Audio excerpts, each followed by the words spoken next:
یہاں تک کہ انگریز جب داخل ہوا ہے سن 1600 عیسوی میں انگریز ہندوستان میں داخل ہوا. ایسٹ انڈیا کمپنی کے نام سے یہ آیا تھا اور اس نے آ کر کہا تھا میں یہاں تجارت کروں گا، باقی میرا کوئی کام نہیں. 1600 عیسوی میں اس نے اپنی اس کمپنی کی بنیاد رکھی اور اس نے ساری ساحلی پٹی پر قبضہ کر دیا. انگریز کی ہر دور میں اور یہود کی ہر دور میں کوشش رہی ہے کہ معیشت ان کے قبضے میں ہو. اس طرح انہوں نے ساحلی پٹی کو لیا اور معیشت اپنے ہاتھ میں لی. تھوڑا عرصہ گزرا تھا کہ ہندوستان پر انگریز قابض ہو گیا. جب اس کا قبضہ بڑھتا گیا تو اس نے ہندوؤں کو اپنے ساتھ ملایا. اسے خطرہ تھا مسلمانوں سے، تو اس نے مسلمانوں پر آئے دن زیادتیاں اور قتل عام شروع کیا. تو اللہ رب العزت نے پھر یہاں ایک شخص کو کھڑا کیا جسے تاریخ نواب سراج الدولہ کہتی ہے. سن 1757 عیسوی میں نواب سراج الدولہ انگریز کے مقابلے میں آئے. یہ ایسے بہادر تھے، جرنیل تھے کہ لڑتے ہی جاتے تھے. انگریز نے دیکھا کہ اس سے مقابلہ مشکل ہے تو اس نے میر جعفر کو بہت بڑی رقم اور زمین دی اور اسے ابھارا، تم کسی طرح اسے شہید کر دو، مروا دو، ہم تمہیں اتنی رقم دیں گے. چنانچہ نواب سراج الدولہ اپنے ہی ساتھی کے ہاتھوں، نام لیوا مسلمان کے ہاتھوں نواب سراج الدولہ کی شہادت ہو گئی. کہ اس دن میں اللہ رب العزت نے ہمیں پاکستان جیسی ایک عظیم الشان نعمت عطا فرمائی. اللہ تبارک و تعالی کی طرف سے انتخاب بھی بہت خوب تھا کہ اللہ تعالی نے ہمیں یہ مملکت جو عطا فرمائی. عیسوی کے لحاظ سے تو 14 اگست 1947 عیسوی تھی، لیکن سن ہجری کے اعتبار سے 27 رمضان المبارک میں ہمارا یہ ملک آزاد ہوا ہے. تمام مہینوں میں سب سے بابرکت مہینہ رمضان المبارک کا مہینہ ہے. رمضان المبارک میں سب سے زیادہ بابرکت آخری عشرہ ہے اور آخری عشرے میں بھی سب سے زیادہ فضیلت والی راتیں طاق راتیں ہیں. 21، 23، 25، 27 اور 29. اور ان طاق راتوں میں بھی بعض اہل علم کے ہاں شب قدر کی رات 27ویں شب ہے، تو اللہ نے ہمیں یہ مملکت 27ویں شب میں عطا فرمائی. یہ محض اتفاق نہیں تھا بلکہ اللہ رب العزت کی طرف سے یہ ایک انتخاب تھا. میں تھوڑی سی تاریخ عرض کروں گا دور نبوت سے لے کر پاکستان کی آزادی تک، تاکہ یہ ہمیں معلوم ہو سکے کہ اسلامی فتوحات کی تاریخ کیا ہے اور اس مملکت کی آزادی کیسے ہوئی. نبی اکرم صلی اللہ علیہ وسلم کی ولادت 571 عیسوی میں ہوئی اور 40 سال کے بعد یعنی سن 611 عیسوی میں آپ صلی اللہ علیہ وسلم کو نبوت عطا کی گئی. آپ کے 13 سال کا مکی دور اور آپ کے 10 سال کا مدنی دور تھا. آپ صلی اللہ علیہ وسلم جب دنیا سے پردہ فرما رہے تھے سن 11 ہجری 12 ربیع الاول پیر کے دن آپ نے دنیا سے پردہ فرمایا اور سن 11 ہجری تک 9 لاکھ مربع میل پر اسلام پھیل چکا تھا. پھر حضرت ابو بکر صدیق رضی اللہ تعالیٰ عنہ کا دور شروع ہوا. 2 سال 2 مہینے انہوں نے خلافت کی. سن 13 ہجری 22 جمادی ثانی کو حضرت ابو بکر صدیق کا انتقال ہوا تو یہ دین اسلام 11 لاکھ مربع میل پر پھیل چکا تھا. ان کے بعد خلیفہ حضرت عمر رضی اللہ تعالیٰ عنہ بنے. 10 سال انہوں نے خلافت کی. سن 24 ہجری 1 محرم الحرام کو ان کی شہادت ہوئی تو اس وقت یہ دین اسلام 22 لاکھ مربع میل پہ پھیل چکا تھا. ان کے بعد خلیفہ حضرت عثمان ابن عفان بنے. 12 سال انہوں نے خلافت کی. سن 35 ہجری 18 ذی الحجہ کو حضرت عثمان کی شہادت ہوئی تو 35 لاکھ مربع میل پر اسلام پھیل چکا تھا. پھر ان کے بعد خلیفہ حضرت علی رضی اللہ تعالیٰ عنہ بنے. سن 40 ہجری 21 رمضان المبارک کو ان کی شہادت ہوئی اور تقریباً 38 لاکھ مربع میل پر اسلام پھیل چکا تھا۔ پھر ان کے بعد خلافت ان کے بیٹے حضرت حسن رضی اللہ تعالیٰ عنہ نے کی 6 مہینے تک، اور پھر ان کے بعد سن 41 ہجری سے لے کر سن 60 ہجری تک حضرت امیر معاویہ رضی اللہ تعالیٰ عنہ نے خلافت کی۔ 22 رجب کو آپ کا انتقال ہوا۔ آپ کے اس 19 سالہ دور اقتدار میں جب آپ دنیا سے پردہ فرما رہے تھے تو 63,65,000 مربع میل پر اسلام پھیل چکا تھا۔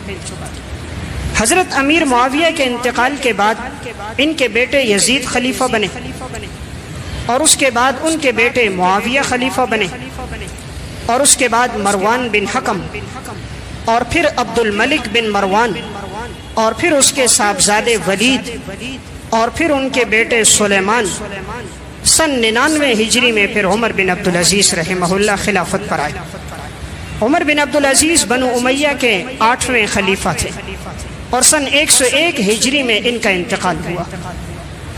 جب ولید کا دور حکومت چل رہا تھا، اس دور میں بھی حجاج بن یوسف گورنر تھے۔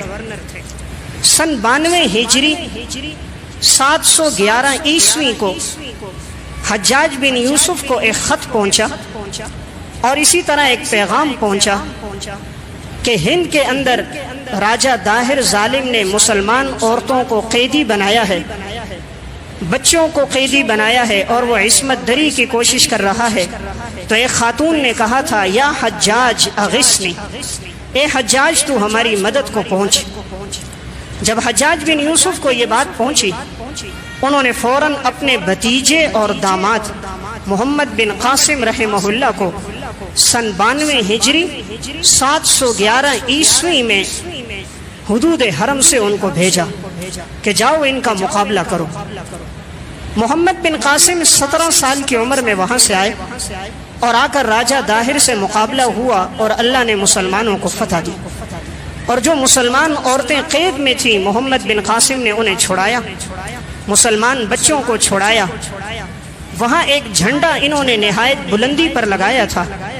ہندو یہ کہتے تھے، جب تک یہ جھنڈا لگا ہے ہماری سلطنت ہے، ہمیں کوئی شکست نہیں دے سکتا۔ محمد بن قاسم نے کہا، ان کے جھنڈے کو سب سے پہلے گراؤ۔ تو منجنیق فٹ کی اور پتھروں کے ذریعے ان کے جھنڈے کو نیچے گرا دیا۔ 3 سال تک محمد بن قاسم یہاں رہے، 711 عیسوی سے لے کر 714 عیسوی تک، اور یہ علاقے فتح کرتے رہے، یہاں تک کہ ملتان تک کا علاقہ محمد بن قاسم نے فتح کر دیا۔ ان 3 سالوں میں انہوں نے عدل و انصاف کو، اخوت کو، محبت کو اتنا عام کر دیا کہ ہندو ان کے میانہ روی سے اور حسن سلوک سے بڑے متاثر ہوئے، اور بہت سے ہندو لوگ مسلمان بھی ہو گئے۔ ان 3 سالہ دور میں محمد بن قاسم نے عدل و انصاف کو جاری رکھا، یہاں تک کہ جب محمد بن قاسم کی شہادت ہوئی، ولید کے بعد سلیمان کا دور آیا۔ سن 96 ہجری میں سلیمان نے یہ سمجھا کہ شاید یہ جو اٹھنے والے نوجوان ہیں، شاہ سوار ہیں، اقتدار پر کہیں یہ لوگ آ کر میری بادشاہت پہ قبضہ نہ کر دیں، تو اس نے صالح بن عبد الرحمن کو بھیج کر محمد بن قاسم کو گرفتار کروایا، اور اس طرح آپ کو شہید کر دیا گیا۔ گویا اپنوں کے ہاتھوں سے یہ شہید ہوئے۔ اسلام کی تاریخ آپ دیکھو گے، مسلمان کو کوئی نقصان کبھی نہ پہنچا سکا، جب بھی نقصان پہنچا مسلمان نے خود پہنچایا۔ محمد بن قاسم کی شہادت کے بعد سن 714 عیسوی تک یہ سب علاقے فتح ہو چکے تھے۔ 300 سال تک مسلمان وہاں رہے، اور مختلف علاقوں میں مسلمانوں کی آبادیاں تھیں۔ 1000 عیسوی تک مسلمانوں کی تعداد تو بڑی، لیکن ہندوؤں کی کثرت تھی۔ سن 1002 عیسوی میں سلطان محمود غزنوی کا والد سبکتگین افغانستان سے آیا ہے، غزنی شہر سے، اور یہ مسلمانوں کی مدد کو پہنچا، اور آ کر انہوں نے ہندوؤں کا مقابلہ کیا، اور اللہ نے سبکتگین کو فتح دی۔ اس کے بعد سن 1002 عیسوی سے لے کر سن 1026 عیسوی تک 24 سال جو خلافت کی، پھر وہ سلطان محمود غزنوی نے کی۔ اس 24 سال میں یہ مقابلہ کرتے رہے، ہندوؤں سے لڑتے رہے اور اسلام پھیلتا گیا، یہاں تک کہ ان کے اس دور میں فتوحات اتنی بڑھ گئیں کہ آج تاریخ دنیا کا دوسرا بڑا فاتح اگر کسی کو کہتی ہے تو سلطان محمود غزنوی کو کہتی ہے۔ دنیا کا پہلا فاتح چنگیز خان ہے اور دوسرا فاتح سلطان محمود غزنوی ہے، پھر سکندر ہے اور پھر ذوالقرنین ہے۔ تو 1026 تک سلطان محمود غزنوی کا اقتدار تھا۔ جس وقت یہ ہندوستان میں داخل ہوا تھا اس وقت راجہ جے پال کی حکومت تھی، اور راجہ نے ایک بت کھڑا کیا ہوا تھا کہ یہ نشانی تھی کہ ہمارا اقتدار اس وقت تک ہوگا جس وقت تک یہ بت باقی رہے گا۔ سلطان نے جب علاقے کو فتح کیا، انہوں نے آگے سے پیشکش کی، کہا ہم سے سونا لے لو، دولت لے لو، لیکن ہمارے بت کو نہ گرانا۔ سلطان محمود غزنوی نے کہا میں بت شکن ہوں، میں بت فروش نہیں ہوں۔ اسلام کا حکم ہے بتوں کو گرایا جائے، میں ابراہیم علیہ السلام کی سنت زندہ کروں گا، بتوں کو گراؤں گا، بتوں کو تعمیر نہیں کروں گا۔ معلوم ہوا کہ اسلامی مملکت کا کام بتوں کو تعمیر کرنا یا بت خانے تعمیر کرنا نہیں ہے۔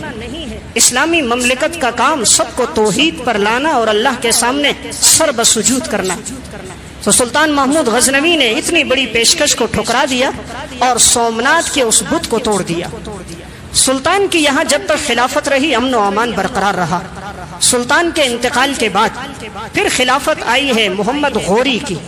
محمد غوری کے بعد قطب الدین ایبک خلافت پر آئے، اور پھر بنو تیمور کا دور خلافت شروع ہوا۔ تیمور میں محمد تغلق آئے اور محمد فیروز۔ مسلمانوں کا یہ اقتدار چلتا رہا۔ اس کے بعد مغلیہ دور حکومت شروع ہوا۔ مغلیہ دور حکومت کے ایک سربراہ تھے ظہیر الدین بابر۔ اس کے دور میں بھی اسلام آگے بڑھا اور فتوحات بڑھتی رہی، یہاں تک کہ مغلیہ دور حکومت کے بادشاہ شہنشاہ آئے۔ شہنشاہ شاہ جہان وہ تھے کہ جس نے آ کر صرف فتوحات ہی کو برقرار نہیں رکھا، بلکہ اس نے آ کر دہلی کی جامع مسجد بھی تعمیر کی، دہلی کا قلعہ بھی تعمیر کیا، دیوان عام اور دیوان خاص اور لال قلعہ یہ شاہ جہان کا تعمیر کردہ ہے جو آج بھی ہندوستان میں موجود ہے۔ ان کے بعد ان کے صاحبزادے اورنگزیب عالمگیر آئے۔ یہ بڑے ہی نیک صالح اور متقی انسان تھے۔ 1117 ہجری میں ان کا انتقال ہوا ہے، اور انہوں نے اپنے دور میں فتاوی ہندیہ کے نام سے جو فتاوی مرتب کروایا، آج تک وہ فتاوی موجود ہے۔ مغلیہ دور حکومت کا آخری بادشاہ بہادر شاہ خان ظفر تھا۔ اس کے انتقال کے بعد مغلیہ دور حکومت ختم ہو گیا۔ اب جب دیکھا گیا ہندوستان کی فضا بدل گئی، مسلمانوں پر قتل عام شروع ہو رہا تھا، حضرت مجدد الفسانی رحمت اللہ علیہ نے جب دیکھا کہ اکبر کے دور میں کفر بڑھا اور ان کے سامنے سجدہ شروع ہو گیا، تو مجدد ان کے مقابلے میں کھڑے ہوئے اور سنت کی دعوت دی۔ 1034 ہجری میں مجدد کا انتقال ہوتا ہے۔ پھر ان کے بعد حضرت شاہ عبد الحق محدث دہلوی رحمہ اللہ نے ہندوستان کی فضا میں سنت کی آبیاری کی۔ مدارج النبوہ کے نام سے سیرت پر انہوں نے کتاب لکھی، حدیث کی شرح اشعۃ اللمعات اور لمعات لکھ کر حدیث کو عام کیا۔ پھر حضرت شاہ ولی اللہ رحمہ اللہ کا دور آیا، اور انہوں نے افغانستان کے بادشاہ احمد شاہ ابدالی کو خط لکھ کر مدد کے لیے پکارا، اور وہ آئے اور مرہٹوں سے مقابلہ ہوا اور فتوحات کا سلسلہ شروع ہوا، یہاں تک کہ انگریز جب داخل ہوا ہے سن 1600 عیسوی میں انگریز ہندوستان میں داخل ہوا۔ ایسٹ انڈیا کمپنی کے نام سے یہ آیا تھا، اور اس نے آ کر کہا تھا میں یہاں تجارت کروں گا، باقی میرا کوئی کام نہیں۔ 1600 عیسوی میں اس نے اپنی اس کمپنی کی بنیاد رکھی، اور اس نے ساری ساحلی پٹی پر قبضہ کر دیا۔ انگریز کی ہر دور میں اور یہود کی ہر دور میں کوشش رہی ہے کہ معیشت ان کے قبضے میں ہو۔ اس طرح انہوں نے ساحلی پٹی کو لیا اور معیشت اپنے ہاتھ میں لی۔ تھوڑا عرصہ گزرا تھا کہ ہندوستان پر انگریز قابض ہو گیا۔ جب اس کا قبضہ بڑھتا گیا تو اس نے ہندوؤں کو اپنے ساتھ ملایا۔ اسے خطرہ تھا مسلمانوں سے، تو اس نے مسلمانوں پر آئے دن زیادتیاں اور قتل عام شروع کیا۔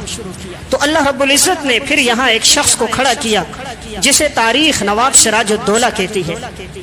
سن 1757 عیسوی میں نواب سراج الدولہ انگریز کے مقابلے میں آئے۔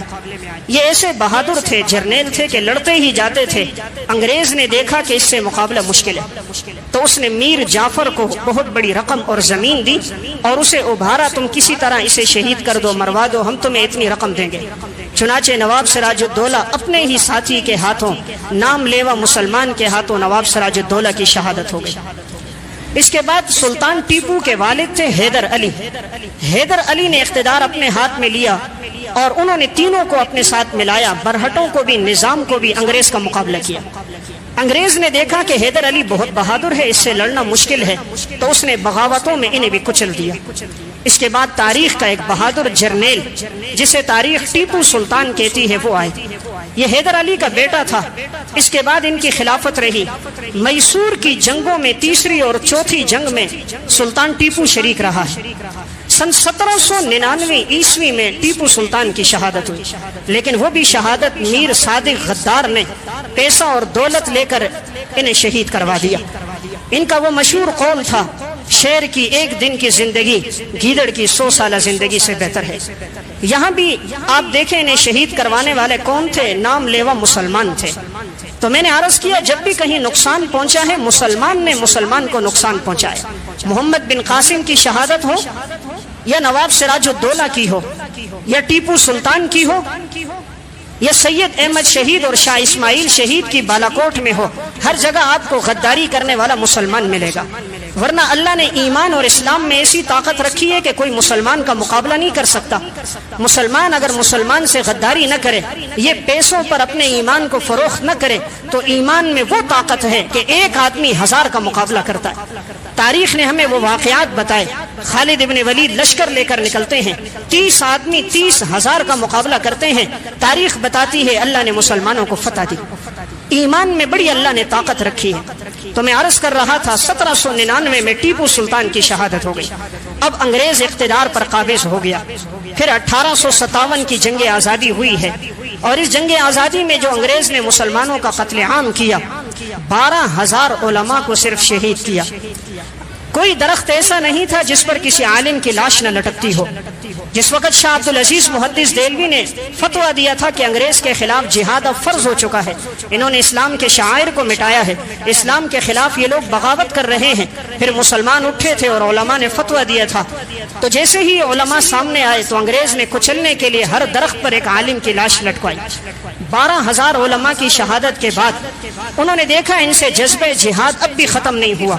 ایک انگریز مورخ مسٹر ٹامسن گزرا ہے، وہ اپنی تاریخ میں لکھتا ہے کہ میں نے خود جا کر دیکھا کہ انگریزوں نے انگارے نیچے بچھائے، 40 علماء کو لایا گیا اور ان انگاروں پہ لٹایا اور کہا صرف تم یہ کہہ دو انگریز کے خلاف جہاد فرض نہیں ہے، انگریز کے خلاف لڑنا فرض نہیں ہے، لڑنا حرام ہے، ابھی ہم تمہیں چھوڑ دیں گے۔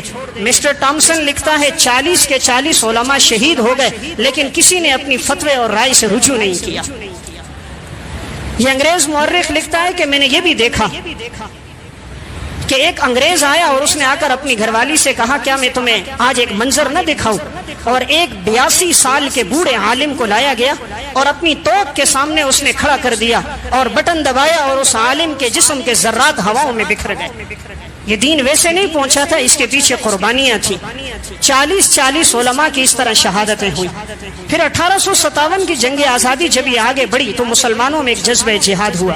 وہ سمجھ گئے کہ اس وقت اسلام اور مسلمان کا بڑا دشمن انگریز ہے اور اس کے بعد یہ ہندو ہیں۔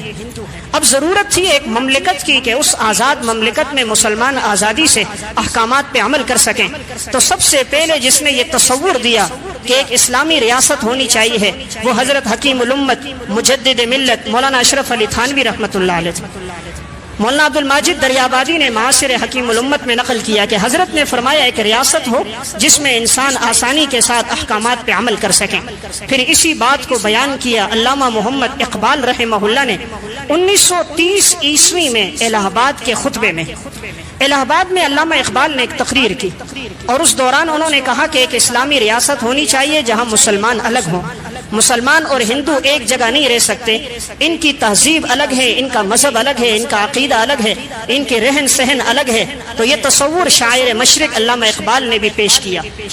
سن 1940 عیسوی میں قائد اعظم محمد علی جناح نے منٹو پارک لاہور میں قرارداد منظور کروائی، اور اس قرارداد کے اندر بھی یہ بات تھی کہ دو نظریے ہیں، یہود کا ایک الگ نظریہ، ہندوؤں کا، مسلمانوں کا ایک الگ نظریہ ہے۔ یہ دو قومی نظریے کی بنیاد بتائی کہ یہ لوگ ایک ساتھ نہیں رہ سکتے، مسلمانوں کا طرز زندگی الگ ہے، ہندوؤں کا الگ ہے، آئے دن ان میں لڑائی جھگڑا ہوگا، ان کے لیے ایک الگ ریاست چاہیے ہے۔ جب یہ قرارداد منظور ہو گئی تو 14 اگست 1947 عیسوی کو پھر اللہ رب العزت نے ہمیں یہ مملکت عطا فرمائی۔